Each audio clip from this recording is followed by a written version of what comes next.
안녕하세요. 오늘은 시그마의 24mm f3.5 DGDN 컨템포러리 렌즈입니다. 네, 우선 박스 상당히 작은 편이고 요 까고 나면은 안에 이제 보증서랑 이런 것들이 있고요. 안에 렌즈 상당히 작습니다. 굉장히 작게 돼 있고, 그 다음에 또 후드하고 자석 캡 들어있어요. 저는 이제 자석 캡은 좀 쓰지 않는 편이라서 다시 원래대로 넣어놨고, 후드하고 렌즈하고 꺼냈습니다. i 시리즈는 확실히 만져보면은 좋아요. 이 가격대 렌즈, 다른 렌즈들이 보통 갖고 있는 거랑은 확실히 느낌이 좀 달라서 개인적으로 무척 선호하는 편인데, 이번에 그래서 두 번째로 24mm를 들여봤습니다. 무슨 얘기 할지 한번 이제부터 보시죠. 네. 오늘도 언박싱 간단하게 한번 하러 왔습니다. 요런 영상 안 찍으려고 그랬는데 약간 현실적으로 이런 영상을 찍게 되네요. 좀 간단하게 만들 수 있는 영상들이 필요하다 보니까, 물론 개인적으로 이제 좀 제가 실제로 쓰고 있는 렌즈들, 반년, 1년 이상씩 쓰고 있는 카메라나 렌즈들에 대한 롱텀 리뷰 위주로 하려고 계획을 했는데, 그 사이에 좀 채워야 될 게 필요하더라고요. 자, 어쨌든 그래서 오늘은 뭐냐, 이미 앞에 영상 나갔지만 시그마 24mm f3.5 DGDN 컨템포러리 렌즈입니다. 이 라인업에 대해서 설명이 막 그렇게 필요한가 싶은데, 그래 필요한 것 같아요. 주변 반응들을 보면은, 제가 어제 오늘 이걸 딱 산다고 했을 때도 사람들이 도무지 왜 사는지 모르겠다는 듯한 뉘앙스의 얘기들을 엄청 많이 했거든요. 그래가지고 일단은 요 이른바 시그마 I 시리즈에 대해서 간단하게 설명을 하고 넘어가도록 하겠습니다.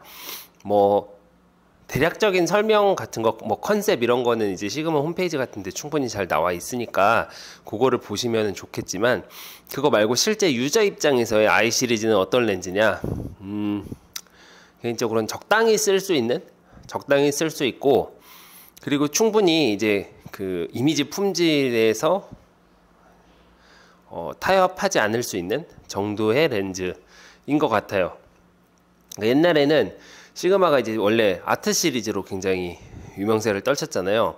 아트 시리즈 같은 경우에는 야 이거 봐라, 화질 엄청 좋다, 우리 이런 거 만들 수 있다, 크고 무겁고 개 쩌는 렌즈야, 약간 이런 느낌의 방향성을 세웠는데, 아시다시피 미러리스는 그런 분위기가 아니잖아요. 물론 캐논이나 니콘은 그런 분위기로 가고 있지만 그것조차도 옛날에 비해서는 분위기가 다르죠. 그런 맥락에서 시그마가 이제 우리도 좀 컨셉을 바꿔봐야겠다 생각하고 새롭게 낸 게 바로 I 시리즈입니다. 이게 그 옛날에 아트, 스포츠, 컨템포러리 요 세 가지로 나눠 놓은 거를 어떻게 없앨 수는 없어요. 지금 와서 없애기는 좀 애매해요. 근데 그러다 보니까 미러리스 쪽에서는 이제 C랑 A랑 약간 섞이는 일들도 발생하고 여러 가지 일들이 있었는데, 그래서 아예 이번 I 시리즈는 디자인부터 바꾸면서 컨템포러리 렌즈라고 하지만 확연하게 다른 스타일로 나오는 걸 목표로 삼았습니다. 지금 이 손에 들고 있는 게 바로 24mm 3.5 DGDN인데, 이것만 보셔도 어떤 느낌의 컨셉인지 약간 알 수 있을 거예요. 컨템포러리라고는 하지만 오히려 옛날 렌즈 느낌이 강하게 좀 소형화시키고 그런 분위기가 좀 있죠. 그리고 굉장히 지금은 잘 안 쓰는 쇳덩이 렌즈입니다. 그래서 만져봤을 때 촉감 같은 것도 다르고, 겨울에 훨씬 추워요. 겨울에 렌즈 만졌을 때, 물론 소니 렌즈들도 되게 추운데 얘네들은 확연하게 온도가 낮습니다. 어쨌든 그래서 간지가 나요. 간지가 난다는 게 I 시리즈의 가장 어떤 큰 장점이 아닐까? 약간 그런 생각을 하고, 왜냐면은 사실 화질이 그렇게까지 좋을 필요가 있냐? 물론 얘네들 좋은 렌즈인데 그렇게까지 좋을 필요가 있냐라는 생각을 해봤을 때 그렇게까지 필요가 없거든요. 요즘 세상에는 진짜 프로 레벨, 어떤 상업적인 레벨에서의 프로 레벨, 일반인을 상대로 해서 돈을 번다는 개념의 프로 말고 진짜 어떤 상업 레벨에서의 작업을 하는 경우가 아니면은 사실 그렇게 뭐 어차피 핸드폰 정도로 보고 FHD 정도보다 작은 사이즈의 이미지를 보게 되는 요즘 세상에서 화질이 좋을 필요가 있냐라고 물어보면 사실 저는 없다고 생각하거든요. 실제로도 없는 것 같고, 그 지점을 i 시리즈가 잘 파고들었다고 생각을 해요. 적당히 화질 좋고 컨셉 있고 뭐 작고 가볍고, 근데 문제가 있어서 결정적인 문제는 역시 가격이죠. 얘네들을 살 돈이면은 조금만 더 보태면은 다른 라인업의 최상위 렌즈들을 구매할 수가 있었어요. 그래가지고 사실 아마 이 렌즈들이 판매량이 정말 낮을 거예요. 제가 봤을 때는 내가 직접 내돈내산으로 리뷰하는 유튜버 못 본 것 같습니다. 전부 다 세기에서 받아서 한 것 같고, 그게 아니면은 체험단 3주짜리 뭐 그 이벤트를 했거나 뭐 그런 정도인 것 같고, 진짜로 내가 이걸 쓰려고 산다 이런 사람들은 사실 거의 못 본 것 같아요. 근데 그게 바로 접니다. 물론 저도 세기몰 1주년으로 해서 엄청 할인을 많이 했어요. 이게 3월이다 보니까 조금 물량을 풀 필요가 있는 건지 너무 말도 안 되게 싼 가격에 나와서 샀고 46만원 정도에 구매를 했고요. 참고로 여담이지만 제가 정말 좋아하고 극찬하는 렌즈인데 65mm f2 렌즈인데 요것도 지금 66만원인가에 살 수 있더라고요. 그 여윳돈이 있으시거나 뭐 데일리 스냅 같은 느낌으로 구매하시려는 분들은 꼭 사셔야 된다고 강추하는 렌즈니까 뭐 한번 알아보시면 좋을 것 같습니다. 어쨌든 그래서 이제 이 렌즈를 그럼 왜 샀냐, 개인적으로는 왜 샀냐 하는 문제가 있어요. 뭐 왜냐면은 좋은 다른 렌즈들이 많이 있고 24mm, 35mm 같은 경우에는 특히나 진짜 경쟁이 엄청 짙어져요. 삼양도 24mm 2.8 그 타이니 시리즈 제일 작은 거 그거 있죠. 그 다음에 24mm 1.8 새로 나온 거 있죠. 빌트록스도 24mm 1.8 나온 거 있죠. 그 다음에 소니도 24mm 이사금이라고 불리는 24mm 1.4 있죠. 그 다음에 시그마에서도 23mm 65랑 원래 짝으로 나오는 이번에 새로 나온 23mm f2도 있고요. 근데 왜 얘를 샀냐? 간단합니다. 다른 렌즈들은 최대 배율이 낮아요. 그러니까 얘는 0.5배까지 돼서 준 매크로, 사실 매크로 렌즈로 분류가 되는 렌즈입니다.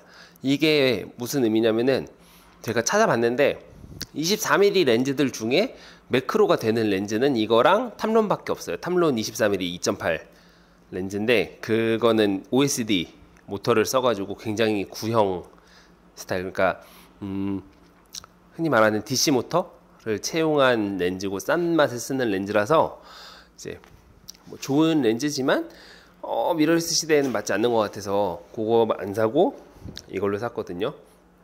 어쨌든 얘네 둘을 아니면은 라오와밖에 없어요. 라오와는 온리 수동이다 보니까. 네. 그래서 광각 매크로 사진을 찍어보고 싶다라는 생각 때문에 이걸 사게 됐고, 그리고 방금 언박싱 뜯고 이거 찍는 영상인데 이거 찍고 지금 한번 나갔다 올 예정입니다. 나갔다 오면서 한번 쓱쓱 써보고, 오늘 저녁에도 촬영 하나 있으니까 써보고 뭐 그런 다음에 조금 추가해가지고 영상 마무리 지어볼게요. 자, 일단 여기까지 간단한 소개 마쳤습니다. 끝! 네, 이제 장례를 보면서 뭐 간단하게 한번 얘기를 해볼까 해요. 약간 이런 식의 느낌을 내보고 싶었던 거거든요. 매크로긴 한데 주변에 약간 어쨌든 배경도 좀 같이 보이는 거, 그리고 이게 90mm랑 찍을 때랑 확실히 좀 느낌이 달라 보이는 게 있죠. 그 다음에 이제 뭐 요런 그냥 평범한 사진들도 찍어봤어요. 제가 사실 20mm, 35mm, 50mm 등등을 쓰고 있는데 24mm는 어쩌다 보니까 이제 잘 안 쓰게 됐거든요. 물론 이제 계륵이 있으니까 시그마 2470 때문에 안 썼던 것도 있는데 한번 24mm 단렌즈로 촬영을 해보면 어떨까 생각이 들어서 한번 갖고 다녀봤는데 제가 개인적으로는 매우 만족했어요. 평소에 생각했던 것보다 24mm라는 화각이 생각보다 편했고 확실히 핸드폰에 가까운 느낌이었어요. 그리고 이제 화질에 대해서도 막 인상적이진 않다라고 얘기를 했는데 사실 보시면 아시겠지만 원거리 화질이 굉장히 좋습니다. 그러니까 그 매크로 쪽으로 올수록 화질이 굉장히 뚝뚝 떨어지는 부분은 있는데 저런 풍경 같은 느낌으로 찍기에는 개방 조리개에서도 충분히 괜찮았어요. 주변부까지도 해상력 나쁘지 않았고요.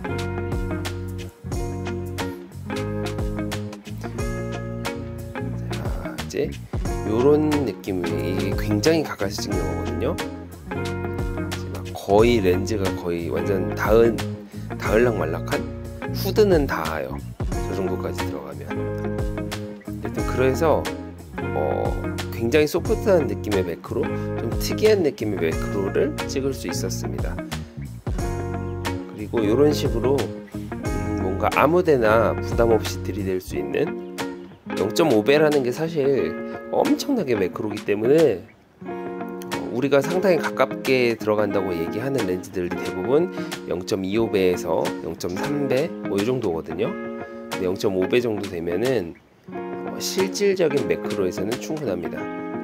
여담이지만 그래서 캐논의 그 RF 마운트 35mm f1.8 렌즈가 참 좋은 것 같아요. 이런 식으로 간이 매크로가 적용되어 있는 렌즈이기 때문에 시그마 렌즈들과 서드파티랑 다른 제조사에서 직접 만든 0.5배 매크로 렌즈라는 점이 메리트 아닐까. 그리고 지금 보시면은 이제 이런 식으로 좀 타이트하게 찍은 사진들이 나가고 있네요. 엄청나게 소프트한데 그냥 그 느낌 그대로 살려서 써보는 재미를 한번 느껴봤습니다. 물론 이게 조리개를 조이면 다르겠지만 제가 이제 회절이 오는 부분을 그렇게 좋아하지 않아서 이게 핸드폰이랑 비교해서 진짜 더 나은 점은 탁월한 해상력이나 심도 같은 부분이라고 보거든요. 그래서 웬만하면은 F8, 9 정도까지만 마지노선으로 쓰는데 요 렌즈도 그랬습니다. 그리고 요거에 재밌는 활용법이 있어요. 이런 식으로 지금 찍은 사진 보시면은 어딘지 아시겠나요? 바로 저 사이에 지금 렌즈를 들이밀고 찍은 거거든요. 마치 라오와의 그 엄청 길고 뾰족한 24mm 매크로 렌즈처럼 뭐 그런 느낌은 아니어도 이런 식으로 뭔가 구멍이 있다 하면은 거기다가 싹 밀어넣고 좀 재미있게 찍어볼 수 있는 느낌이 있는 것 같습니다. 이것도 보시면은 마스크 앞과 뒤를 보여드린 거예요.